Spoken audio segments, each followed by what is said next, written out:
No, I just find it hard to believe that Vooch is going to have a lot of $15 to $20 million offers on the market. So I don't know what his market is going to look like. I don't know that there's that much value in a sign and trade because any team that's willing to pay that much for him is going to be looking to get him for free. What do you think's fair? 12 to 15 million or 15 to 17 million? Obviously, as a fan, I want to say 12 to 15, but 15 is probably more realistic. I'd probably do it. But we're not talking more than 2 years, maybe. No. 1 year guaranteed, 1 year team option, depending, to line it up with DeMar.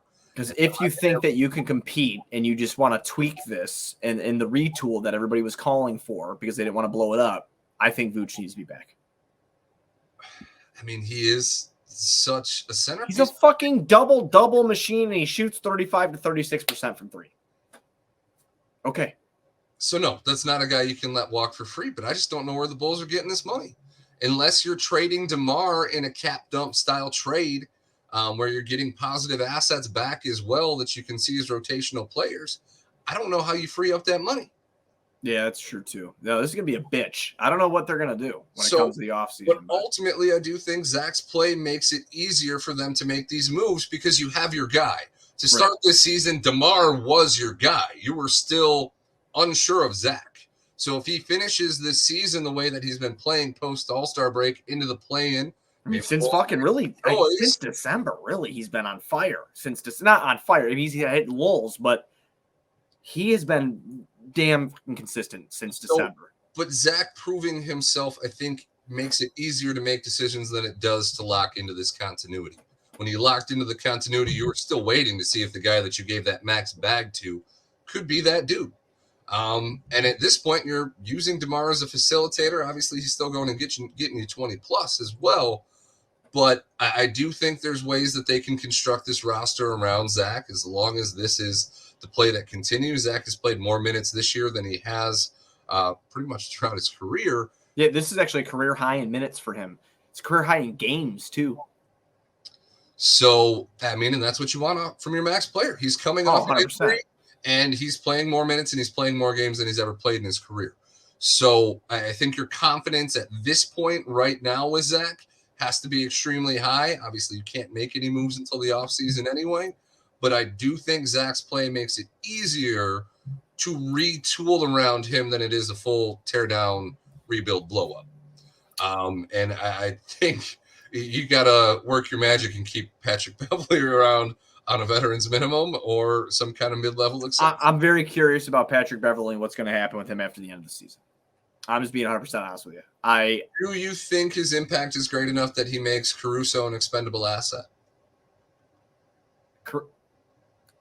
I love Alex Caruso. I really do.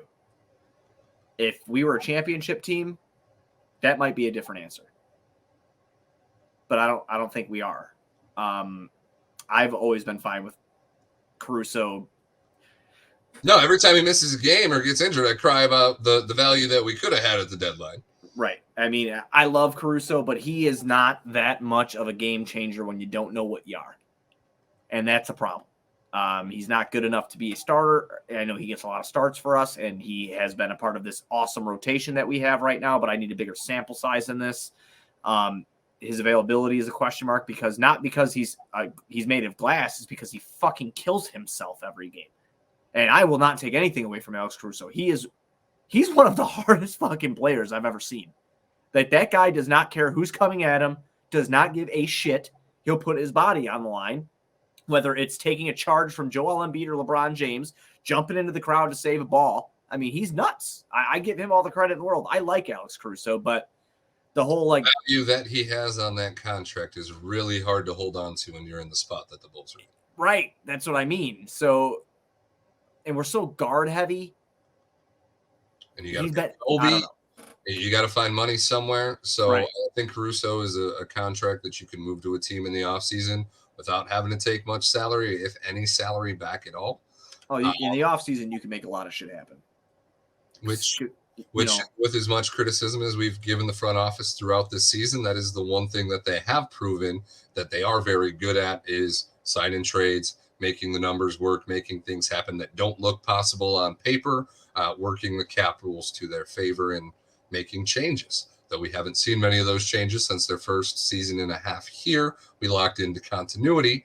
But going into this offseason, you have to feel with this window all but closed on these three alphas, so to speak, that there is probably going to be some major moves. Yeah, I still think would you want to go get Dame Lillard? If you could find a 3-team deal where a team was interested in taking like DeMar and Vooch, they were going to send picks to Portland. You sent whatever picks that don't have the Stepien rules involved. Maybe rework Portland's protection on that pick, or maybe even just send them their own fucking first back and remove those protections and relive their handcuffs for the next 5 years. Because I don't know how I feel about that. Zach and Dame, I don't think a combo that I want. I don't think I want. I don't want to see Dame and Zach in the same backcourt. That sounds stupid to say, but I don't really think that Dame Lillard's a target that I'd want the Bulls. I think that hampers Zach's development.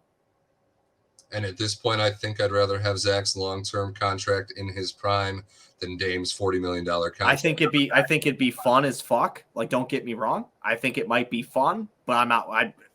But again, Zach being the best player on a team, like, yeah. So so break it down here. Out of a fun aspect, yes, that would be fucking nuts because it's fun. And I have a future Hall of Famer on my team. He's 32. He's still balling. He's one of the best shooters in the league. It's not in a shooting league, and it's not close. But he can't help get his team to the playoffs right now, and he's got some talent around him. Yeah, Zach and him play very similar games, at least volume scoring wise. So I don't know what works with Zach. That's the thing. It seems to be a defensive-minded point guard that can find his teammates. Is a team where Zach flourishes and the team can count on him to come out and just have these crazy shooting nights on just absolute insane percentages. And even saying shooting over 54% from the fucking 2-point range. He's a shooting guard. Shooting 45% since Pat Bev has got here from 3. The damn near logo LaVine, little fake on LeBron. Yeah. LeBron didn't bite, and then he put it up and put it in, and Brown just put his head down. He's like, "Yep, we're done. This is over." Dame's also 32. And now I need something. I'm telling you now, I need role players around those two. If we were to even do, I know this is just fun bullshit conversation, but I need at least 2 hard fucking nose defenders. One being a center, one being obviously my 3. So we're bringing Jimmy Butler home? Oh my Lord. No, I wouldn't do that at all. You wouldn't do that? Fuck no. What? Nope. What? You wouldn't want Jimmy Buckets back. No. You put Pat Bev, Zach LaVine, and Jimmy Buckets on the floor. I think you got a very tenacious team. I think I got a team that doesn't win a championship. I don't know that there's a team you can put around Zach with the pieces that we have left that wins a championship. You call the captain. We'll see. I'm kidding. I'm fucking kidding. No, I'm scarred. Nah, Jimmy Willis team to win on his own. His team's in the playoffs. They're going to make a decent run regardless. Nobody ever wants to see Jimmy Butler in the playoffs. Kirk Heinrich. I'm scarred, man. I'm scarred because I wanted to see. I'm sorry, man. Like I had myself sold on young rebuild. Like that's where I was at. So right now, like yes, Jimmy Butler would be a great compliment, I think, to Zach because Jimmy can kind of, you have a couple defenders in there. Yeah, it'd be fun. It'd be fun as fuck. But if you're talking about this Dame scenario, I need at least 2 to 3 defenders in there that are nuts. I only brought up the Dame scenario to hear you confirm what I was feeling, and that's that I don't want to see that happen. I like what Chai Sports Fan said. I'm scared to move my mouse. Okay, don't touch anything. For the love of God, please don't fucking move. I'll pull it up on the screen for you. Ready?